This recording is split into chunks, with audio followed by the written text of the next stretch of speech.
Cat Filer, also known as KJ Filer. My guest today is Elizabeth Moore Kraus. A self-described late bloomer, Elizabeth enrolled in college at 42 and never looked back.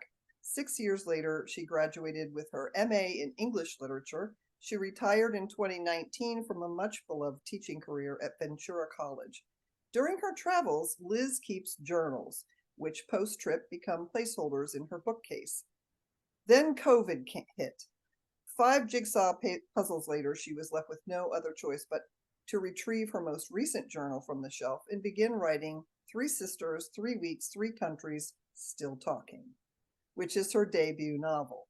She lives in Ventura, California with her husband, Dave, and their very handsome golden retriever, Sully. Hi, Liz. It's good to see you. So good to see you. I love meeting you in person finally. We talked Finally. We're going to be in the real world, friends, at some point. We will. Yeah. Absolutely. Just tell me when and where. For sure. So 3 Sisters, 3 Weeks, 3 Countries. Which countries and how did you choose? We chose Ireland, England, and Scotland. It started out with Italy and France because my younger sister, Ree, had been there. And she goes, well, you know, they got great ice cream in Italy. She's always talked about the ice cream there. And then I said, you know, why don't we go someplace where you've never been? And then look at our family roots as well. So we all agreed, okay. I said, we all want to see Ireland. And then Les says, well, why don't we go to Scotland? Okay. Then Reese says, why don't we go to England? So it just ended up that way. And then we started planning, and then it became this mess. Okay, well, let's do this. And I finally said, each of us take a country, and each of us plan where we're going to stay. You get to pick 2 things you want to do, and the group gets to go together. And it worked out very well. Yeah, it did. I read the book. Thank you. Thank you. From the earliest stages of planning this trip with your sisters, was it your end goal to write a book? It was not. In fact, here is my travel journal. It's kind of shredded. When I came home, Sully was still a puppy, so he started eating it, tearing it apart. I was not pleased. It was not. It's never that intention. Even though I'm an English major, it's never been in my wheelhouse to write a book. I love being in a classroom and having that pedagogical experience with students, but never write a book. I had tried once before, but it was fiction and I just couldn't do it. But it was the COVID, as you said in the intro, and I said, I can do jigsaw puzzles.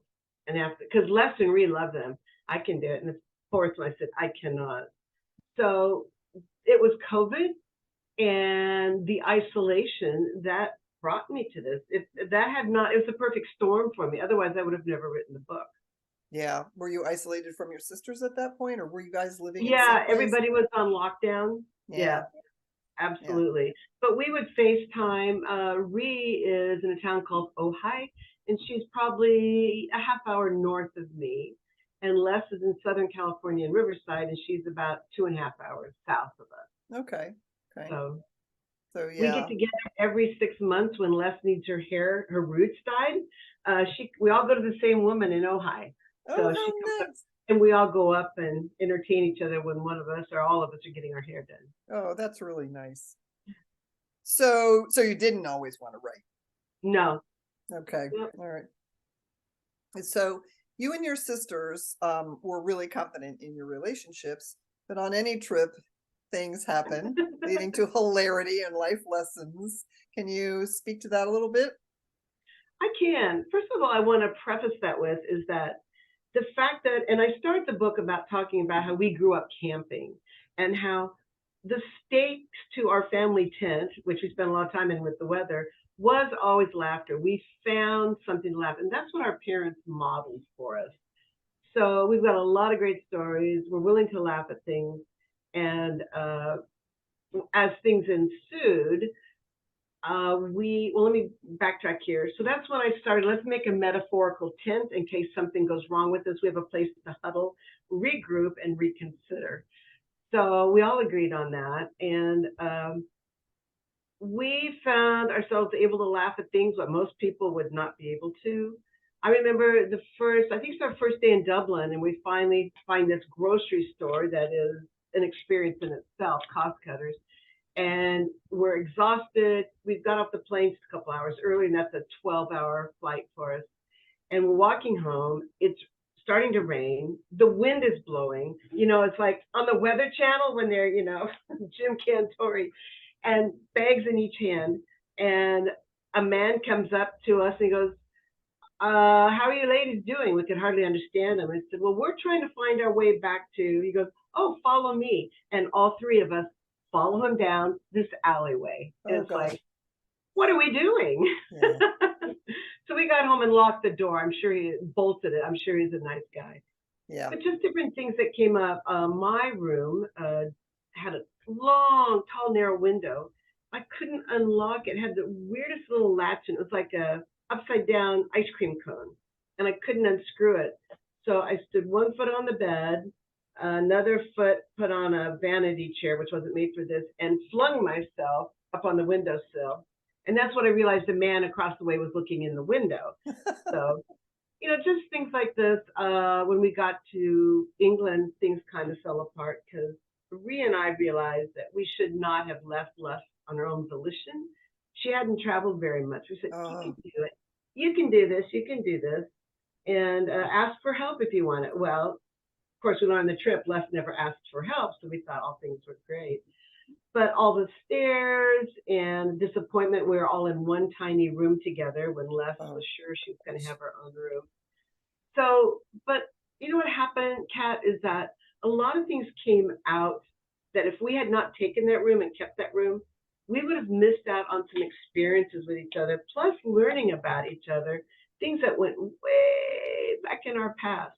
So that's why this trip was fabulous, because we knew we were solid going, and it wasn't until we found these hiccups that we just, got it out there and we talked about it, and it worked out very well in our favor. I have a friend who says, if I would have found out the room was that way, I would have booked another hotel or I would have flown home. I don't know how you guys, I said, well, you're not a Moore sister. And I tell her, that room created stories for us. Mm-hmm. It was a tough time. It wasn't pretty, but we were able to still communicate. And above all, our sister tent and sisterhood meant everything to us. I love that you explained the sister tent because it's such a great metaphor. I use it now. I stole that from you. And I credit you too, but there's a couple of my friends that know what the sister tent is, and we talk about that a lot. So yeah. I am honored. That is it's cool. a thing. Really? You could start a whole line of merchandise on that. I'm writing that down. I'm going to. You have to read the book, and then you have to wear the sister tent T-shirt. I did not know. I'm going to get right on it. My daughter-in-law is a graphic designer, so I'll have her get on it. Absolutely. I'll buy one. Cool. Gift it to my friends. I talk about the stakes, that hold down that sister tent. It's that humor and being able to say, okay. And what leads me to a point is many people say after they've read the book, well, do your sisters approve of this? And I said, absolutely. They read it. I would have never sent this to print without them reading it first. I said, and I told them, take out anything you want. And each of them took out one thing. Okay. And I said, I'm not going to risk anything. And that's the difference between my memoir, I think, than a lot of others.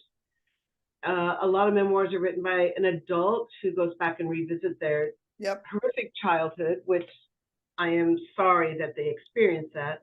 Then they come forward and write about it, and then basically drive the bus over the family a few times, and I've risen like a phoenix, Yeah. So mine's not that way. It's a very, it's that 3-week capture, but I do pull the curtain back a few times to explain when my sisters are misbehaving, mostly them. Of course. Depends on who's writing the book, doesn't it?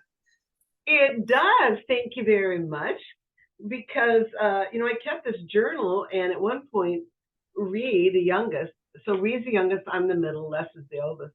She goes, it didn't happen that way, Diz. I go, it did. She goes, no. I said, read the journal. Let me read it to you. She goes, well, I still don't think. I said, did you keep a journal? There you go. No. Did you write a book? No. So it's my perception. But this is what's really funny because, in fact, I took my book and journal to class yesterday. I teach a class in critical thinking and literature. And we were reading a particular story. And I said, well, I want you to change away from the narrator and put in another character and their point of view. How does that change the story? And change it several times. And I said, I have my journal, and I wrote it here, but it doesn't mean that those two agree with me. In fact, not too long ago, Les was saying that when we had the pesto on the jeans incident and left the treasures in the trash can, she was telling me, so she said, we went back to Westminster, but decided not to dig in the trash. I said, what planet are you from? We did not just, yes, we did. I said, girl, you're getting old because we did not, we didn't do that. So I'm really glad I have the book because we have a story for our children, our grandchildren, and great-grandchildren and on. Yeah, and I think a lot of people want to create a memoir as a sort of for the ages. This is who we were, and I think that's a great idea. But this is more. This is not just for your family. This is for the world. And one of the things I felt like you embraced in your story was it's the things that are uncomfortable at the time or maybe not exactly convenient. Those are the best stories. Oh, they truly are. My kids bought me a master's class for a gift. You can go online and listen to different masters. And I love David Sedaris, and I love how he tells stories. And he said, for everybody else, they see the world, oh, that's terrible, that's awful. He goes, we see it differently, don't we? Yes. It's a funny story. It is. And it's true, everything to me. And I usually wake up with a sunny disposition. My husband's not here right now, but I truly do. And I do find things funny. And the three of us, this is what was so great traveling together, is that we see through the same lens. Yeah. So we could enjoy, laugh, experience. And I don't think I'd take that kind of trip with a friend. No, there's a limited number of people. My husband and I can travel together, and people have asked us how we keep from killing each other because we have an Airstream and we travel. The last time we were out on the road, we were gone for 8 months. Our daughter actually put us on Life 360. So I know that. Okay, and she says, "I'm not creeping on you. I want to be able to tell the rangers where to find your bodies." Like, she thinks we're crazy. Okay, but anyway, she has a whole different. She told me one day, I don't understand what either one of you, what is your deal with dirt? Like, because we're in the national parks all the time. Her She's idea your of daughter, right? Yes. Well, she lives on a farm and she's okay with that. But this whole thing about hiking, why would you go in the woods for why? There's nothing, there's no place to get a coffee. There's no sushi out there. What do you, that is doesn't hilarious. Get that. And it's funny because I also got from your book the fact that you all have a sense of humor about this stuff. I wrote a humor column for a while, and briefly, my family did not think it was funny at all. But I had a pretty good following, and it was in several newspapers. And in one day, my husband confronted me about it. And well, the kids were right behind him too. And they were like, it was like an intervention. And he said, the stuff you're writing, that's not how it happened. And I said, yes, it did. It's just, that's how I saw it. And that's right. Yeah. And he said, but it didn't exactly happen that way. And I said, I don't care how it actually happened. This is a better story. Okay. That's right. Thank you. And that's how I'm dealing with my second book. And it's not just telling what actually happened, because that's not always funny. You have to add in some of that humor and perceptions and just a storyteller. A storyteller doesn't say, no, this is exactly what happened. Who wants that? Exactly. You gotta be able to expand. If you can't find the humor, you're just missing the whole point. Absolutely. Absolutely. Not only that, but growing up together, we grew up hiking, a lot of camping, as I talk about. But the three of us, when we, even in Ireland, Scotland, or England, we're walking along, and one of us will start singing a song, and the two of us join in. Because we have this, we don't have to explain to the other people, oh, this is a song I learned. It's just a natural togetherness. And it made that sister tent remarkable. But I do want to say my memoir, as I tell people, is kind of a memoir murder mystery. Why I did not kill one or both of my sisters on this trip. I Or promise, Mom. it didn't kill you either. So yeah, Well, there's that has that. nothing to do with me. I Oh, wrote the okay. book. Okay. That's true. That's true. But I So, said, well, I promise, Mom, I'm a woman of my word. And so, and it's so funny. She was so religious, Kat. And she always said, years, I always just pray that the angels are under the wings when you're flying. Well, when the three of her daughters were going to be gone, she goes, oh, oh, I'm not comfortable with this. I'm not. What if you don't come back? What about the wings, Jan? Come yeah, on, the we're gonna wings. be fine. Yeah, it's up to you, Jan. That's right. That's right. You and God. So, yeah, dear God. That's But hilarious. um, I can call both sisters at any time, and we start laughing. And same with the girlfriends, and they say, "Oh, I know you're talking with Liz," Yeah, because it just kind of feeds in me, and I don't know, and just enjoy it, yeah, talking and laughing and finding something funny. yeah, yeah. Well, I mean, you have a couple of choices in the uncomfortable situations. You can either embrace it and then Yeah. talk about how it happened later and find the humor in it, and it's always funny. It's just a matter of getting away from it. It may not be funny in the moment, but later Hmm. it's funny. Yeah, So, on that corner by Paddington Station, it wasn't funny, but reading back to it, Les will read the book and she'll call me. She goes, Liz, every time I read this and the pesto, yeah, those two. But those are the moments that lifted us, yeah. you know. And I tell you, Kat, I could hear the rip in that tent as clear as about it. Shoot, we are in big trouble. But it's really interesting because Les learned to communicate in a way she has never done before. And Yeah, even now she'll say something, go, wow, you're still kind of growing and chatting. She goes, yeah, I kind of like it. there is something to be said with being comfortable with a little discomfort, Mm, and it makes life a little bit agree. more interesting if you're willing to do that. And I so, agree. and I felt Yeah. like you guys were all that, maybe the camping, I'm not sure what, or maybe just the relationship, but it was really fun to watch you deal with the situations where you're like, this wasn't on the itinerary. And I described Ree so perfectly when Les and I are having this discussion, the corner by Paddington, and Ree is very soft, very quiet, and she throws us into this little enclave and starts yelling. And it's like she's gonna. We grew up with our dad saying, "I'm gonna bang your heads together." He wasn't really, but that's the language of the day. Yeah, And she goes, "You two, what is wrong with banging your heads together?" We kind of look, where's Dad? But she, we each stepped up when we each needed to protect our sister tents. yeah. And it was, this trip was a gift we will forever cherish. Absolutely. I can't hear you. You're on mute still. There You you go. are, sorry about that.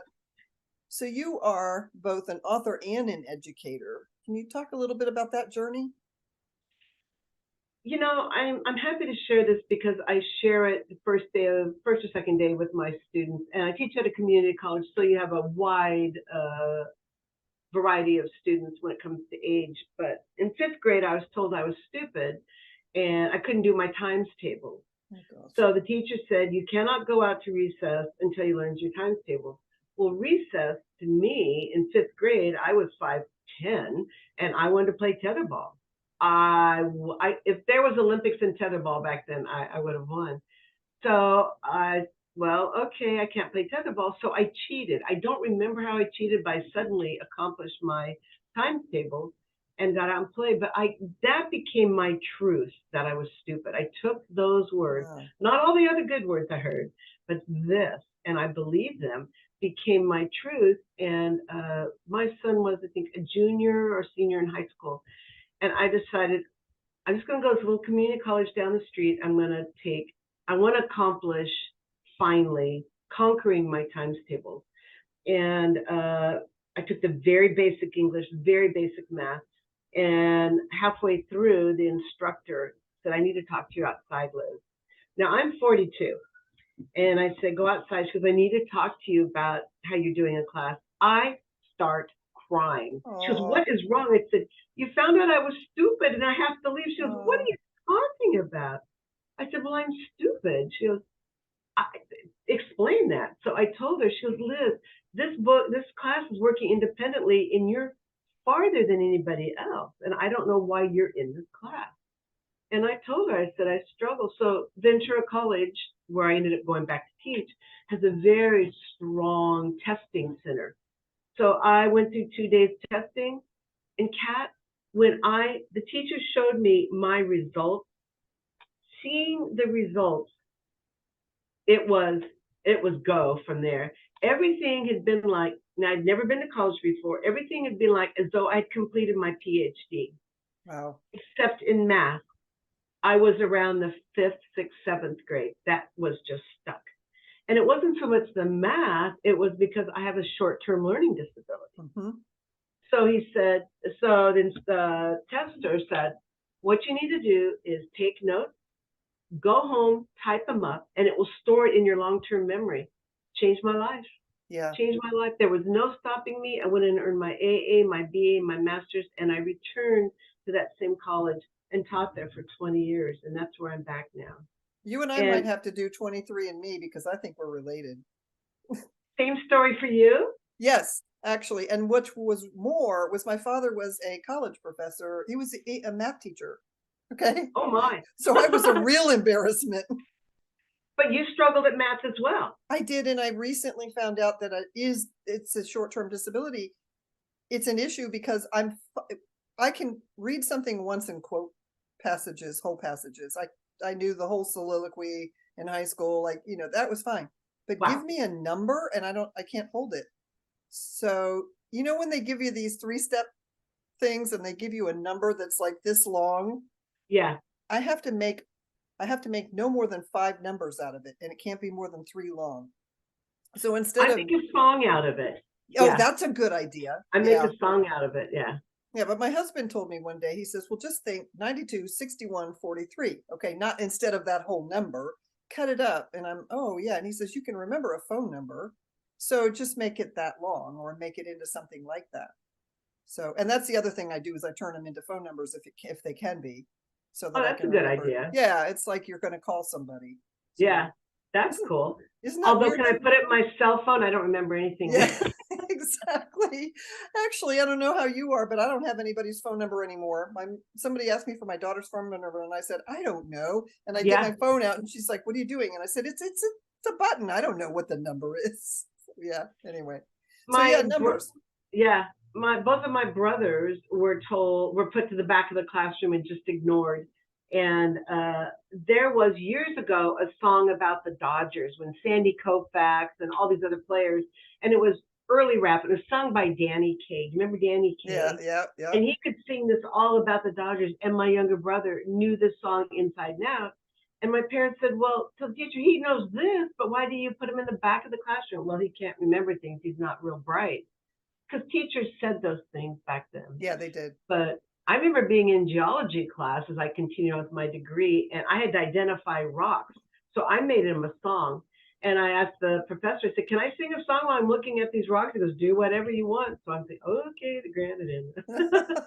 But you do, you just find ways to achieve. And this experience, and I look at Kat, the teacher telling me I was stupid, was a gift. It truly was a gift. I don't know how else to look at it. Did it hold me back all those years, but it was a placeholder until I was ready to do something about it. And I'm the better for it. I'm a better educator. And because I have empathy and I recognize struggling. Yeah. The other day in a class, we have a discussion, and a student was standing up talking, they were discussing a story, and I said, well, I question it. She goes, oh, I apologize. I go, oh, no. You never have to apologize to me. But there's so many instructors who love being intimidated at the college level, just saying, look how smart I am. You'll never be this smart. And it just makes me sick. Yeah. But coming later in life and raising a child also brought great experience to me. And we have at Ventura College an incredible football and basketball program. And one thing that helps a lot of the African American Black families lift them out of poverty is basketball or football. But you have to go through, different ways to get to the professional, but you have to graduate from a four-year university. So a lot of them come to us because we have a coach who used to be with the Bengals. And so a lot of our players go to a Division One. So that hop, skips, and jumps them. Yeah. So there are a lot of young Black men whose families are from the East and from the South, and they rent an apartment together, 5, 6, 7, 8 of them, live on top ramen, and however they can. And I remember one time, student was always late. I finally kept him over, and I said, Jamal, what's going on here? And he said, I just had a hard time getting up. And he was one of the top players in the basketball team. Mm-hmm. And I was very good friends with both coaches. And I said, I don't want to talk to your coach. I want you to talk to me. And I noticed he started putting his head down a lot in class, which he wasn't beginning of the year. And it just signals. And I said, when did you last eat? Yeah. And he said, I didn't have time for breakfast. I said, no, you're not answering my question. When did you last eat and what did you have? He said, well, I got home late. I said, Jamal, just answer the question. It was a day and a half ago. And this kid is here across the country to perform in order to be better. So he has to perform not only in the classroom, excel in the classroom, but also on the court. And scouts are always there. And if he's running on empty, Yeah. he can't succeed in the classroom or on the court. So I said, all right, let's just get you something to eat, because we have food trucks on campus. We don't have a cafeteria anymore. And I said, whatever you want. And he just piled it on. Well, here come all his buddies. Oh, no. Oh, what are you getting, dude? What are you getting? I said, what do you want? What do you want? And I just started buying from them, because we grew up with very little. But my mom always told how little we had, someone has less than you. Yeah. And my mom fed many hungry families. So I was really good friends with the truck, the caterer, and I said, okay, I want to start something here. It's called Liz's Tab.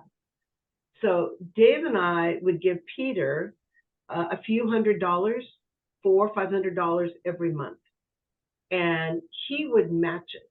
And I told my students, if you are hungry, all you have to do is go to the truck and say, you can't order top of the line, get yourself a burger and fries. Come on, save something for somebody else.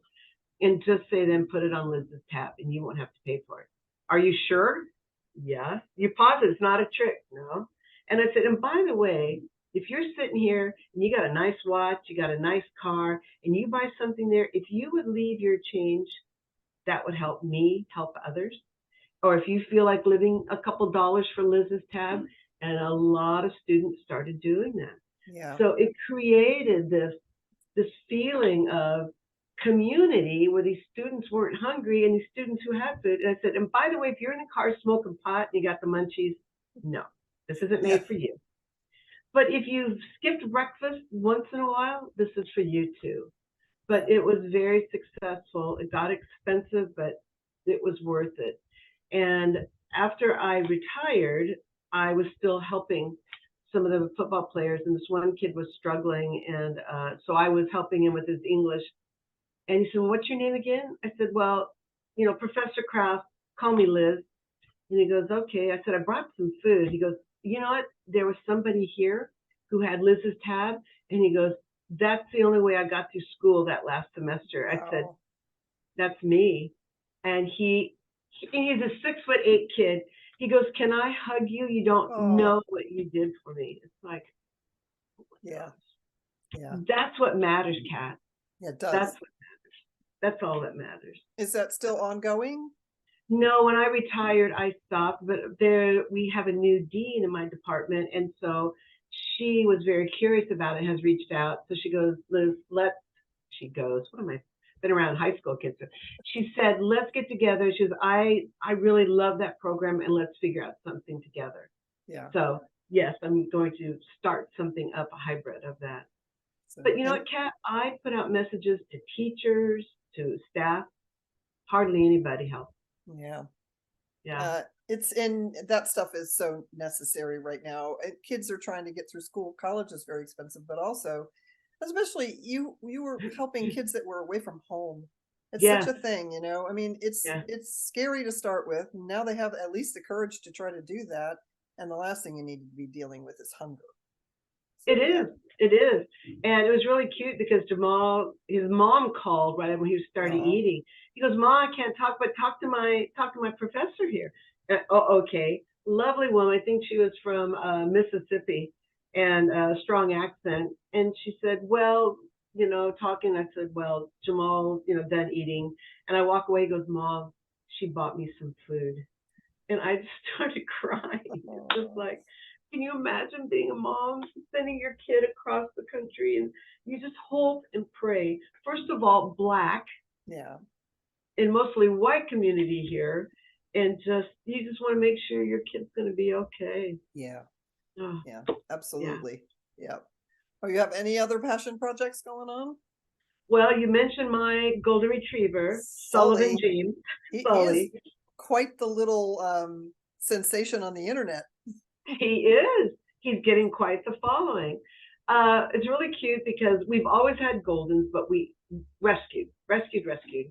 And when our last Golden died, we said, no more dogs. We're going to just lock the doors and go travel. And 3 weeks later, it's like, we've Yeah, always had dogs and yeah, big dogs.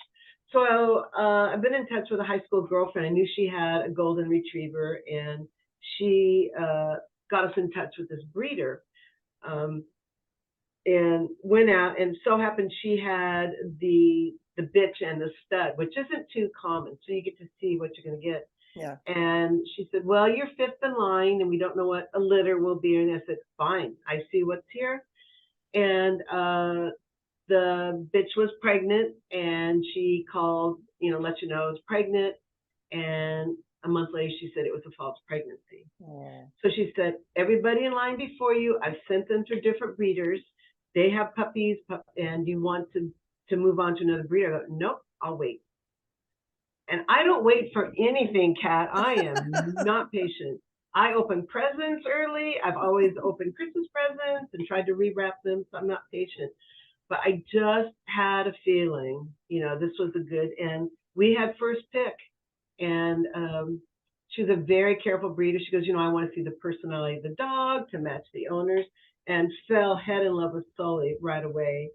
And brought him home at 8 weeks. And that's when Leslie and I left for our trip. So I left David home to train a puppy. oh, How's great. that for timing?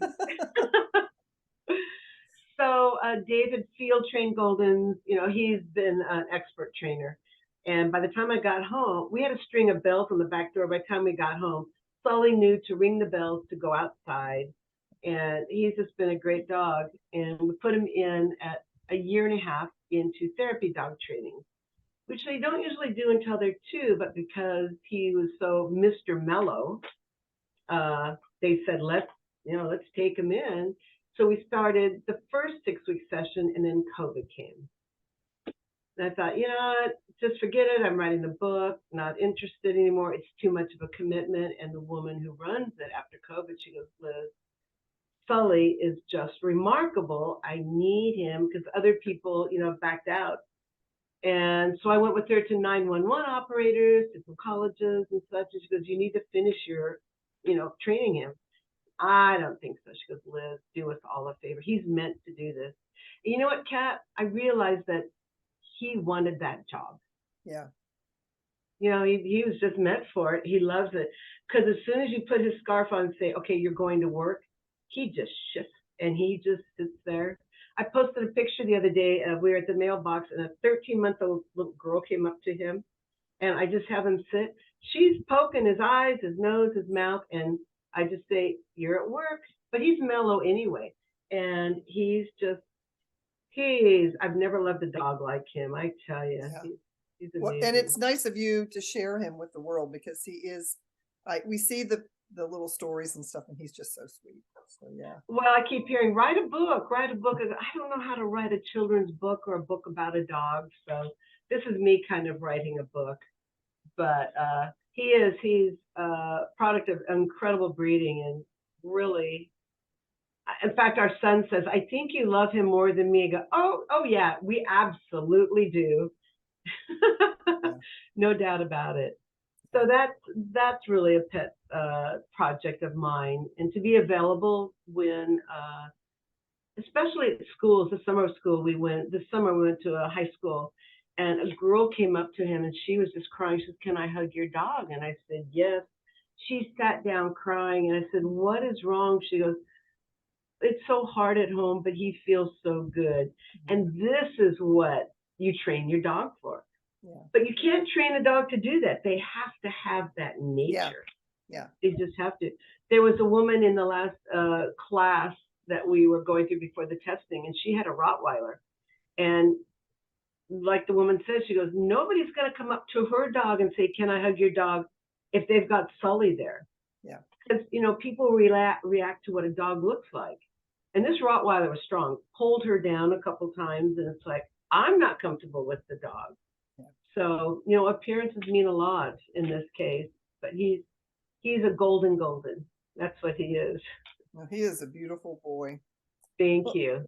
Well, Liz, is there a question I have not asked that you wish that I had asked? Well, I do want to tap in how Sully helps me sell books. Okay.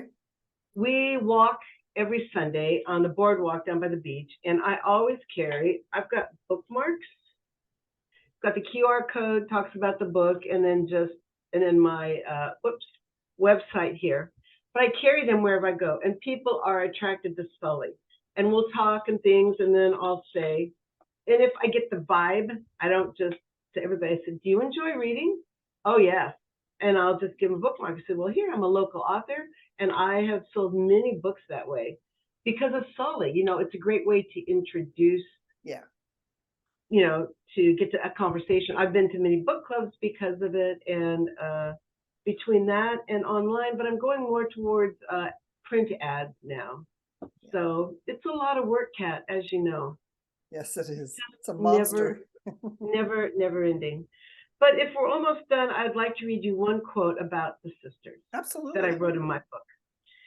And these are my own words. And someone says, where did you get those words? I go, oh, wow, I wrote those words. And this is about the sisterhood for the Moore girls. We appreciate our differences and likenesses. We are like individual stars, each bringing light to our sister's constellation. And that's really what this trip and this book did, and still does. Yeah. So, yeah. Yeah. Well, it's a beautiful book. I loved your book, and I hope. Thank you. And you do have another one coming out, yes? Yes, collection of short stories. Okay. Yes, I'm working on that. So I get spurts and then not, and I doubt myself, imposter syndrome, but I go, no, I'm just going to go for it, because it's not another memoir. It's a collection of short stories surrounding things of my life. We talked about that, fiction, nonfiction, but I'm a better storyteller than I am fiction writer. So yes, that's what it's going to be. Well, definitely give me a shout when that happens, because I would love to have you back, Liz. To listeners, please look below as always, and there will be links to Liz's books, her activities, her passion projects, and also please remember, I'm on a campaign about this now. Readers, if you really liked a book, it was nice that you bought it. It would be amazing if you would leave a review. Authors live for reviews. They do, and that includes audiobook. Absolutely.